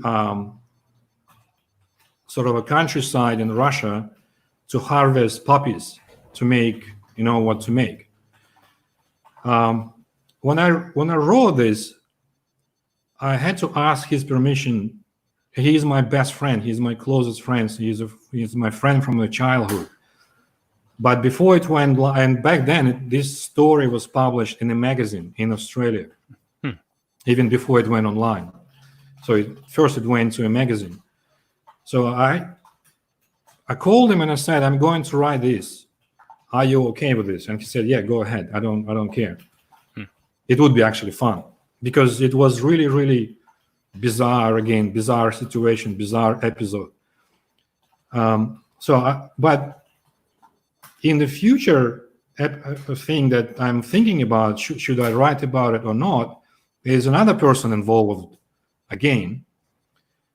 And I need to ask his permission to reveal the episode. It's not only me, so it's someone else. So I haven't even asked that person, because I still don't know if I want to write about it or not. And that's my dilemma. That's the problem of a memoir. And I know a lot of writers okay with going full on and telling the entire thing. I'm not one of them. I guess there are some things that I need to consider. People, I love and respect, that I don't want to kind of open some things that are not for there's a cat. Yeah. Are not for. In other words, not everything is for people to know. So that's my dilemma. How far can I open up? That's I want to open up as much as possible, but there are other people I need to think about. And as I said, some writers don't care; they just go. Yeah. And then they have problems on their hands with, at least personal problems with people being upset. Yeah. So that's answering a question to Gotcha. a book, where it's going and where it's at. That So makes it's sense. kind of 80% in, but I need to talk about how to finish it. Okay. So you're at a bit of a crossroads right now. Yeah. Yeah. Okay. All right. Is that your only ongoing project, or do you have anything in the works?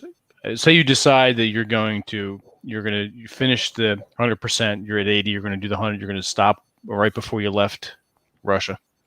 Do you have anything after that? Are you going to continue with the cycling, as far as like your No. articles, or no? I could, I've written a couple of pieces for a cycling online magazine, which is pretty much the biggest in the industry. It's called Cycling Tips. They like my work. Again, it was related to my background, and so once they asked my opinion on the Russian Olympic team being banned from the Olympic Games. So they asked me to write an opinion, which was, I guess, obvious. If you know something about me, is that most of it is politically motivated, even though there is doping going on, but doping is not unique to Russia. It's going on everywhere. I mean, the usual kind of accusation against Russia in particular is that, doping is everywhere, but in Russia it's government supported. Well, they got caught. I was like, Exactly. Yeah. Armstrong, right? He gets caught doping. It's like, yeah, they're all. It's like, we're going to allow you all to break the rules until you fall out of favor, and then we're going to call you on it, right? So. Yeah, exactly. You just answer my sort of gave an answer for me.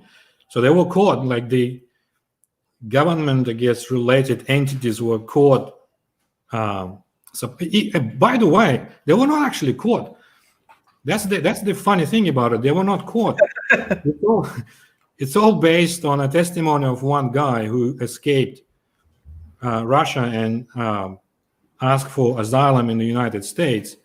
And that's another piece I wrote for the same magazine about a documentary movie called Icarus.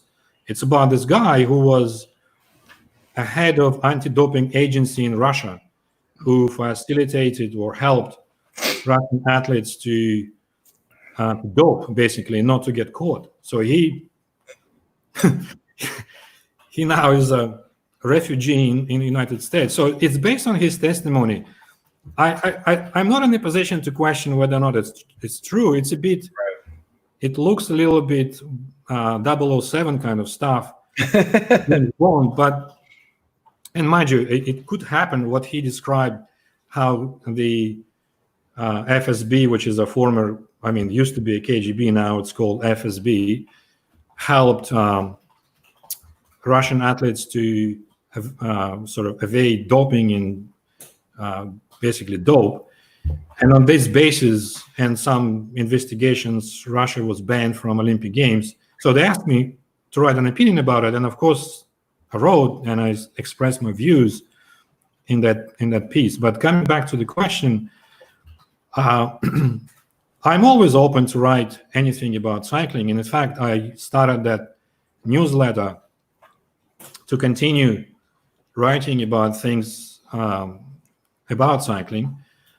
But I'm not planning, once I'm finished in one or another with my memoir, there's really nothing for me to do there, in that I was planning at some point thinking of going to Europe and interview a bunch of ex-Soviet riders who became professionals and raced for Western professional teams and raced like Tour de France and Giro d'Italia and all of these races.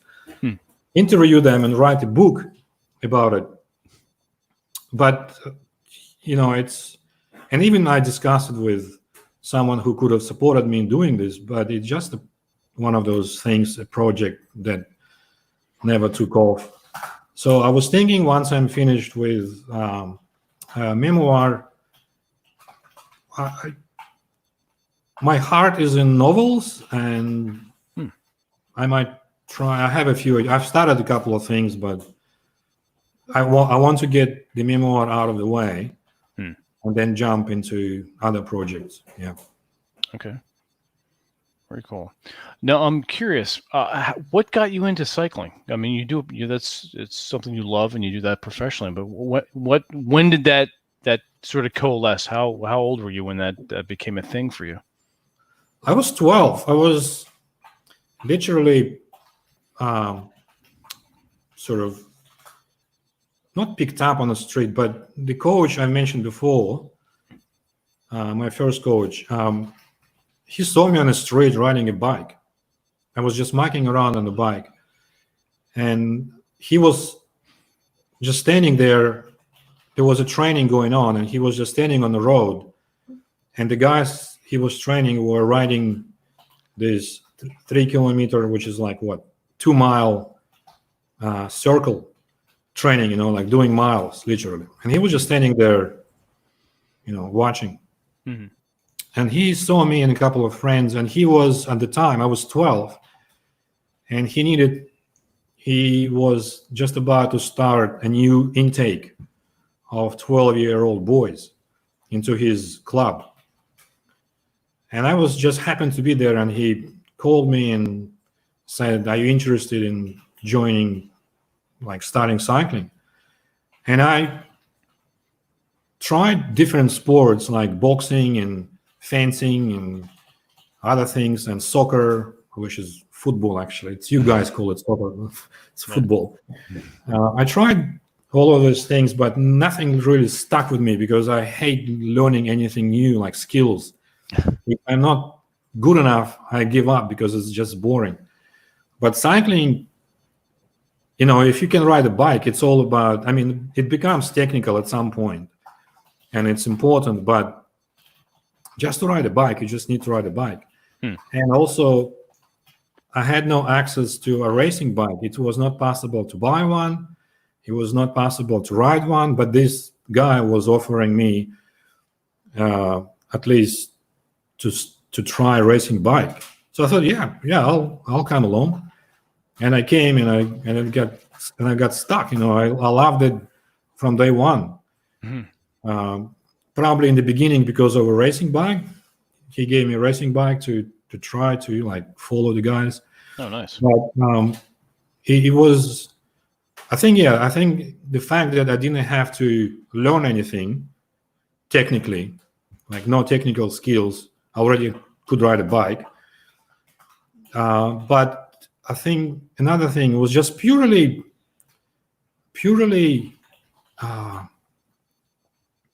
performance based. It's just survival, literally survival of the fittest. Cycling is brutal, and that's what I liked about it. You either in or out. You either race or you don't. Yeah. It's just it's kind of simple. It's complicated tactically when you race, but in the end, there's no. There is skill, but it's only a tool. But in its basic, it's just brutal sport. You either survive or you don't. That's how simple. You die, or you live, or you die. That's it. I had no idea it was. I get what you're saying, but I had no idea it was that brutal.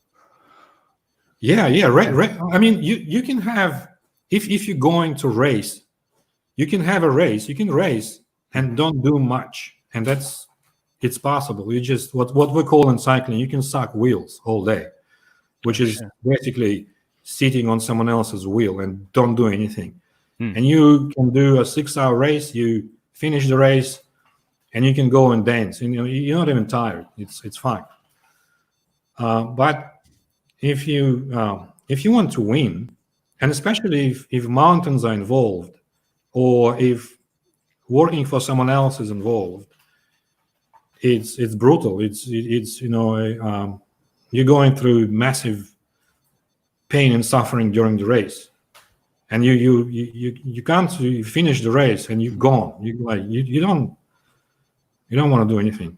Oh, I'm sure. Just that's why races like Tour de France are tough, is because you have to do everything again the next day. Yeah. That's why I have to manage what you do every single day. That's why people who win the Tour de France, you won't see them for a long time doing anything. They will sit and do nothing all day. Because if they do, they're not going to win anything. I'm sure. What's the longest race you've partaken in? When I raced, because we were divided back then into amateurs and professionals, we were capped. Our racing was capped at, I think it was 200K. So, shit. But professional racing, I think, is capped at 300. Okay. So the longest race, which is Milan-San Remo, is 296, I think, something like that, just under, but it's flat. It's only, the race starts in the last 15, 20K. But one day we were in the race and the cops who were usually there is a police guiding the race at the front. It's called, they stop traffic as the race progresses. So it's not shut down roads, but the cops are going ahead of the race and they're escorting, right? Yeah, they order each car to get out of the road and stay until the race passes. So it's, I think there is a term, roll-on shutdown of the road, something like that. And so the cops who were leading the race got lost. They got lost, and we ended up doing, I think, 240 or something, and we finished at night. And it was epic. There was rain from day, the funny thing about this particular race is it was delayed because of a snowstorm in the morning. There was a snowstorm overnight, and we You're woke racing up. you're racing in the snow? Well, it was October. It was the last Oh, race okay. of the Oh, okay. season. Gotcha. So there was kind of the snow in the making. It was in Crimea. It was warm, but snow can happen. Gotcha. So we woke up, and it's like thick. Everywhere is covered in snow. But because as soon as the sun comes out, everything melts, the commissars had delayed the race. So instead of starting at 10 o'clock, it started like, I think, 1 o'clock. And so we started the race. Everything is wet. And then we got into this farmlands where it was mud. So we all covered in mud. And then the cops got lost.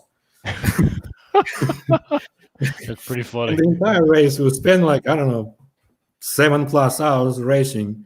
It was not fun.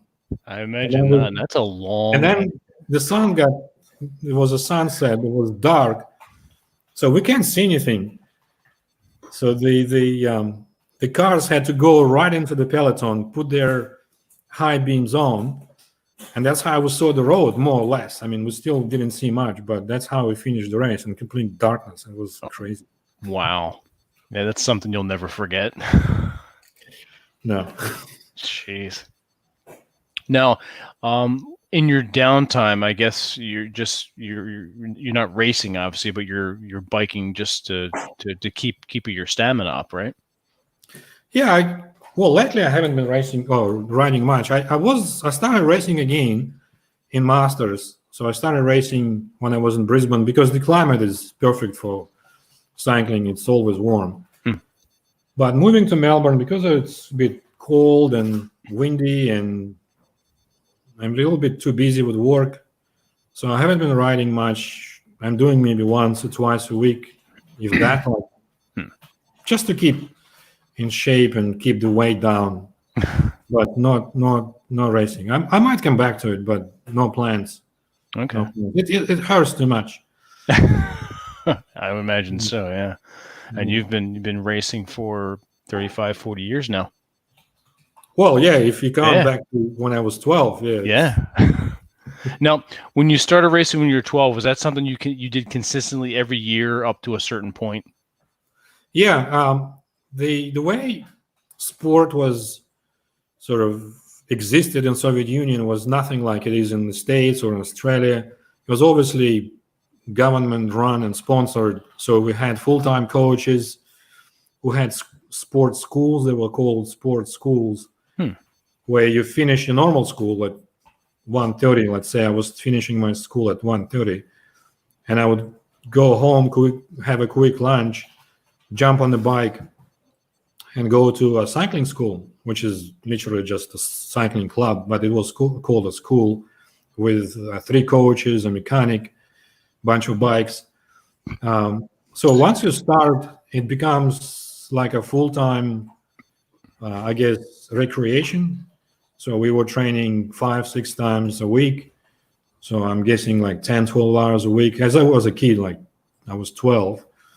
But then as you get older, you start making plans as to what are you going to do in life, if you're going to continue with the sport, because it can become your job. So the sport was, even though it was officially amateur, in reality it was a professional sport. You get paid. If you become successful, like an Olympic champion or world champion, you will be rewarded massively by the state in many different ways. So at some point you have to decide if you want to continue with the sport as your job, or you do something else. So by the time I was about 14, 15, like 3 years in, I was winning a lot. I was pretty much, I guess, the most gifted in my group. Maybe not the most gifted. I wouldn't say the most gifted, but the most promising one. Like that's the message I was getting from my coach, that he was not openly saying you're going to be great, you're going to be Eddie Merckx or anything like that, but he kept telling me, you've got it, you just have to stick to it, you've got it. So I from that point on, I knew that I have at least some portion of a talent, I have something, and I was winning. And then at 17, I was headhunted by a professional team. So we had teams that, even though, again, officially they were amateur, but for all intents and purposes, they were professional team run as professional teams. So we had doctors, mechanics, budgets, big budgets. Like I said, we had a bus, as I said, coaches. So they were called Olympic development centers. So they were their purpose was to develop Olympic champions. So they had a program, they had a purpose, they had a goal, and they had the money. The money was pretty much unlimited. Well, not unlimited, but anything we needed, we wanted as a team was provided by the state. And that particular team was linked to agricultural complex and the Soviet army and all of that, because we had a conscription in Soviet Union. So as a male, if you go to the army, 2 years of your life are gone and your sport career is ruined. So you have to find a system, a way to kind of combine the army and your sport. So at about 17, these guys had approached me, offered me a place in the team, and I accepted. There was immediately a salary, so I was paid as much as my father, who wasn't in construction at the time. I was 17 only. And from that point on, it became a job. And I was told my goals, like as soon as they hired me, quote unquote, at the end of the first season, we had this meeting where pretty much everyone was told what their goals are going to be next year. And my goal was to win the world championship. Oh, wow. And at the time, I came from a small sort of city, 100,000 people in the city, like in the middle, not in the middle of nowhere, but North Caucasus was this area of people going on holidays, and it's nothing major. And I wasn't exposed to a big league racing. I only raced within Russia, like a state Russia, within a republic. Haven't seen big races. And here I am at this meeting. I've already done a few state level, like national level races, and did well. And here is this guy, my coach, telling me next year your goal is to win the world championship. And you're only 17. Yeah. Wow. I mean, that was a junior world championship. So we had under 18 that were Gotcha. separated from, so there were two categories. But still, I'm like, you kidding yourself? Like, what? World championship? I haven't even raced like a national championship. What are you talking about? But that was mentality and the approach of these people. They were in the business of making world-class riders from you. And if at some point they see you're not making it, they just fire you. It was simple. Wow. Yeah. Okay. Or they might keep you because in cycling you need people to train with. So you cannot train on your, you can, but it's more effective to train in a group. Gotcha. So they would keep 10, 12 people just for that purpose, even though they know they're not going to do much. And plus, in cycling, again, you have this concept or the idea of what's called a domestique. It's a French word for a servant. In Italian, it's called gregario. So cycling, if you don't know much about it, there is one leader in the team and everyone else is working for him. So these people are called domestiques. And the guy who is racing to win is the leader. So you could be a leader today and domestique tomorrow. But usually leaders stay throughout the season for particular races anyway. So they would keep a lot of people on the team just for that purpose because they needed these people. But some would be singled out to to do more, to do better. And they would tell you in your face what you need to do. And if you don't, I mean, not necessarily fire you, but yeah, well, Yeah. as soon as you even show a sign of not compliance with the goal, you're fired. Like, no questions asked, gone. Like, they just tell you, go home, and you go home, or find another team. Yeah. It was brutal, and that's why it bred, again, a certain type of riders who would not take, bullshit from anybody, and they would, if needed to, they would go to anything to do whatever is necessary, including, like whatever. Absolutely. That's why, like, the Soviet riders who had a reputation, you don't mess with this. Yeah. Reputation. They would not stop at anything. Yeah, that's cool. And that carried on, I guess, into doping era of, like, you don't even, people sometimes ask, like, there is this perception and belief that anything that came from the Soviet Union was doped up, like everyone was on a dope because you didn't have a say in anything.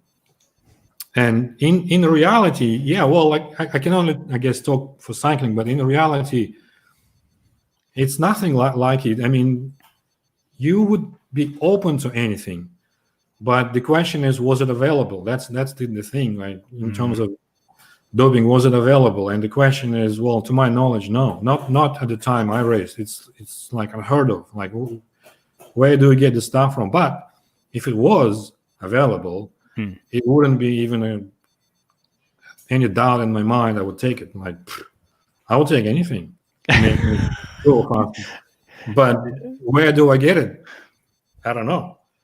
But when at some point things changed and the so-called doping era began, like in the mid-90s, I guess, or early 90s with blood doping. So that was different. But the mentality was you need to win and you just do anything. Anything to get there, yep. Yeah. Excellent. This is we're coming up on the 2-hour mark. I mean, I don't want to keep you too long. Rob, TJ, is there anything else you would like to ask Nikolai before we sign off? No, this has been a great conversation. This has been really cool. Yeah, it's been really good. Yeah. Absolutely. And we want to have you back too, especially when your book is ready to go. Yeah, I mean, we can pick a topic and just stay on something, because we gave sort of an overall thing, but we can pick a topic and just chat about that. Absolutely. We'd love to have you back. Absolutely. And I know everyone in the chat has, from what I've seen, has enjoyed the discussion as well. So I want to thank everyone who's watched and everyone who will be listening and watching later. Thank you very much. So with that, we're going to sign off. Now, let's do a little bit of housekeeping here. Nikolai, where can everyone find you on social media and on the web? I mean, we'll put it in the show notes, but if you want to plug any of your social media sites. I only pretty much use Twitter for social media, and I can be found at easy to remember X Russian. I was surprised that this was available, this handle was available. I was like, wow. And the reason I called it X Russian is because I've been known in Brisbane as the Russian. Oh, nice. The Russian. Like, and because I moved away from Brisbane to Melbourne, I thought, well, I'm now X-Russian because nobody knows me here. So on Twitter, I'm X-Russian, like EX Russian. Okay. The book is, again, very easy to find. It's on nicolai.com.au. Okay. So Nikolai is spelled as nikolai.com.au. So there you'll find those 15 chapters that I've mentioned. And the email, if you send anything at domain called nkrzv.com, it will come to me. Like, you can put anything at the beginning, like mate or Nick or Tiger or whatever. Will come to me, because I just recently bought this domain NKRZV, so it's like very short version of Nikolai Razуваev, because nobody can pronounce my last name. So it's 5 letters of my full name, Nikolai Okay. Razуваev.